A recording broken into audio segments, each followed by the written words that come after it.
Hi St. Peter's, I am back to read Araminta Spook, chapter 8 and 9. Okay, so chapter 8, Sir Horace. Guess who it was? No, not Aunt Tabby. No, it wasn't Uncle Drac either. It was Sir Horace. Good morning, he said in a really strange, booming voice that came from somewhere inside of his suit of armour. It sounded so spooky that I got covered in goose pimples all over and my knees felt funny. Good morning, Sir Horace, I gulped. I considered making a run for it back down the secret passage, but I didn't think my legs would work very well. Sir Horace loomed over me and looked very wobbly. I edged away as I didn't think much of his chances for staying in one piece for very long, since it was me who had put him back together. And I could do without a rusty chunk of armour landing on me just then. I thought that perhaps I'd better try and explain things. I know explaining things doesn't always help, especially if the person you are explaining to is Aunt Tabby, but I thought Sir Horace might be different. So I said in my best polite voice, I'm very sorry, Sir Horace, but I thought you were just,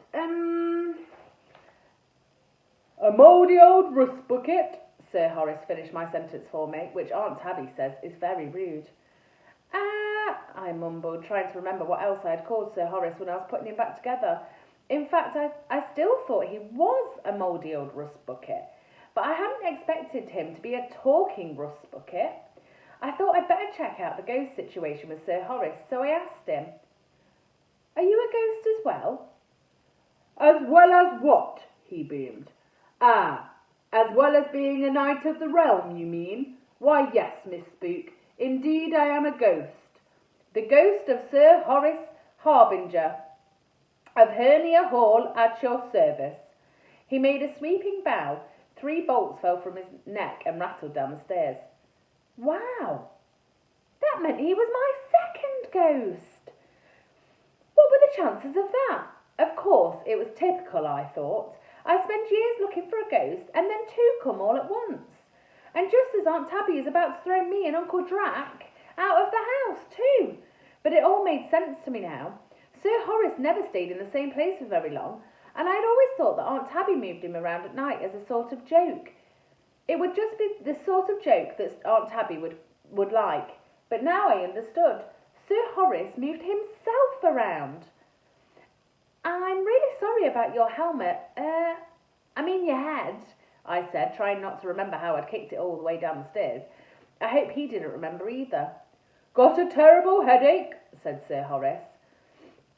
Oh, yes, well, I suppose you would have, I said sympathetically. Walking's not too easy either, he said. We both looked down at his left foot, which was still jammed on back to front. No, I see it might not be, I said in my best helpful voice. But, he boomed, and kind of rattled at the same time, that is not what is bothering me. What is bothering me is this house-selling business. Oh, good, I told him, because that's bothering me too. Sir Horace swayed a bit, and I dodged an old spring as it flew off his neck and pinged onto the floor. And this cycling thing, he said. For a moment I was confused, as I was sure I'd never seen Sir Horace out on a bike. And then I realised what he meant. You mean recycling, I told him. Do I? He boomed. Well, I don't like the sound of it, whatever it's called. Never did care of tins myself. Impossible to open. Can't stand cat food.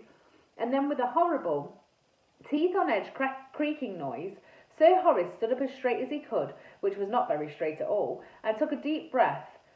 Something, he boomed so loud I was afraid Aunt Tabby would hear. Something must be done. This house must not be sold. Exactly, I agreed. And I've got a really, really great idea. I'm going to do my awful ambush from the balcony and... From my balcony, he interrupted. In my room. Oops. So it was Sir Horace's room. And it seemed like he didn't like anyone going in there.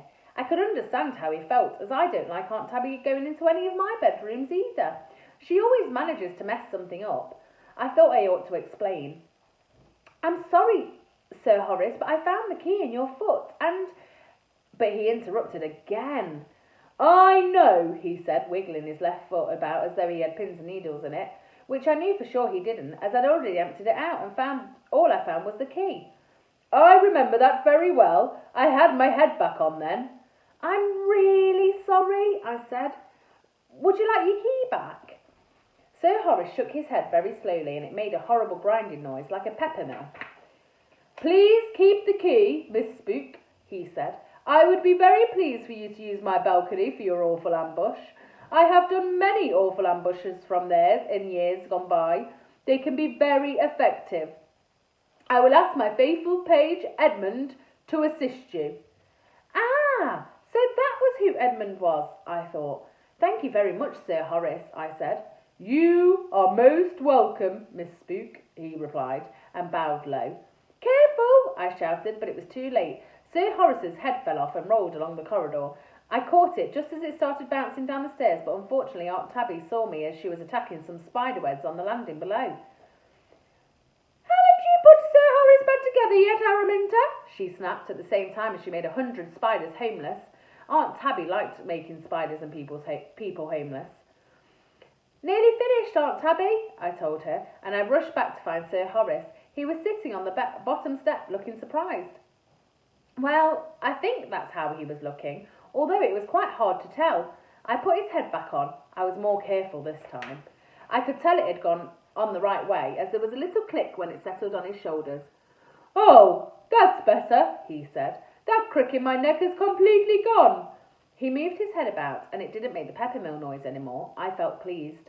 Then he hung onto the banister and heaved himself up so he was standing almost straight, and he said, Well, jolly good then, Miss Spook. You do your ambush and leave the rest to me. Great, I said. Righty-ho, and tell young Edmund I said to provide you with all the necessary assistance until we meet again, Miss Spook. He started to bow, but then he changed his mind. He walked away, kind of lurching from side to side until he reached a dark corner on the landing and propped himself up in it. This was all turning out to be a good day, after all. A secret passage, 2 ghosts, and 1 awful ambush coming up. What could be better?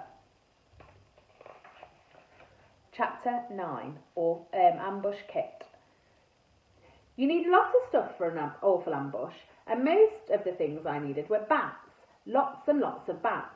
So I went off to Uncle Drax's turret to catch as many as I could. I'm pretty good at catching bats, as they always help Uncle Drax whenever they escape. Aunt Tabby hates bats. She thinks they're going to nest in her hair, but no self-respecting bat would go anywhere near Aunt Tabby's hair, as it's all stuffed of hairpins. They would be bat kebabs in 5 seconds flat.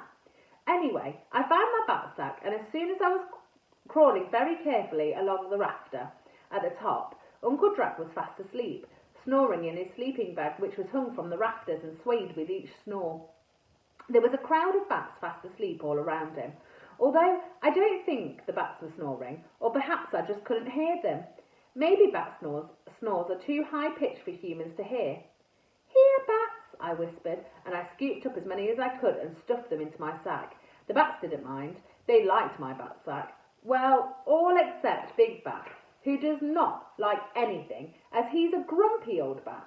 But I really wanted to have Big Bat in the ambush, since I reckoned he'd be pretty scary. I grabbed him when he wasn't looking, and he squeaked really loudly. Uncle Drac stopped snoring and snuffled a bit in his sleeping bag, and I froze.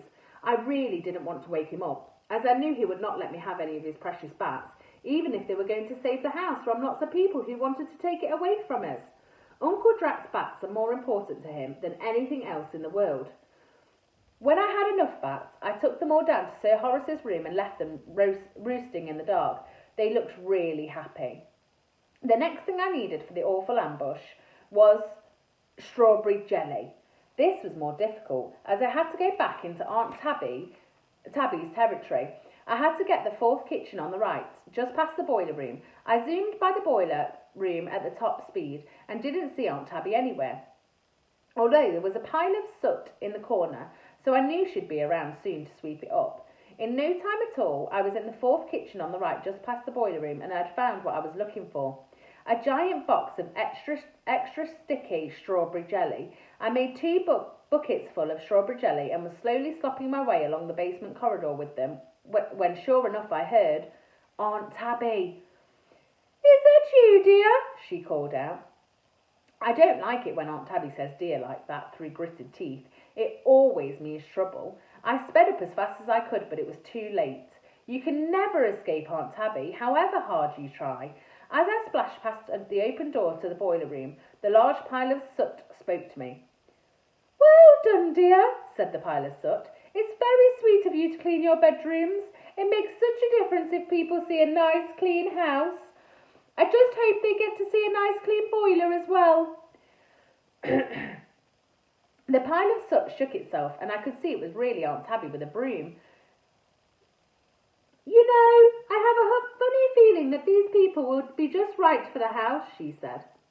I stomped off with my buckets. Funny feeling, I muttered. I'll show them funny feeling, all right. I soon had all the other stuff for the ambush. I had a large bag of assorted spiders, a big pile of pillowcases, a massive tub of strangled ghost squealers, a huge box of balloons, and a giant flour bag. I took it all down to Sir Horace's room and dumped it in a big pile in the middle of the floor. Phew! And then someone coughed. I jumped about 6 feet into the air and nearly fell into the bucket of extra sticky strawberry jelly. Hello, said Edmund. You shouldn't go creeping up on people like that, I told him. Especially if you're a ghost. Someone could hurt themselves. But Sir Horace told me to come and help you, said Edmund. He said that we were some people who were going to put him in a dustbin with some bicycles and make him into cat food. But I do not understand why they wish to do this. It's all because of the Tabitha, I told Edmund. Ah, said Edmund, I see. After that, Edmund was really helpful. First, we got the ghosts ready. Edmund blew up the balloons and I put the squealers in. I tied the slip knot around the ends so that I could set them off quickly. I put the balloons in the pillowcase and poured flour all over them.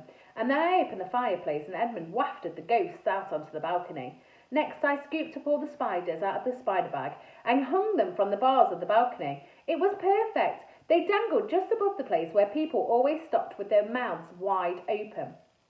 Last of all, I carried out the buckets of extra sticky strawberry jelly and I set them on the edge of the balcony. We left the bats sleeping in Sir Horace's room until they were needed. Then Edmund and I sat down behind the buckets and waited. We were ready for anything. Okay, and that is the end of chapter 9. I hopefully see you tomorrow for the last 2 or 3 chapters.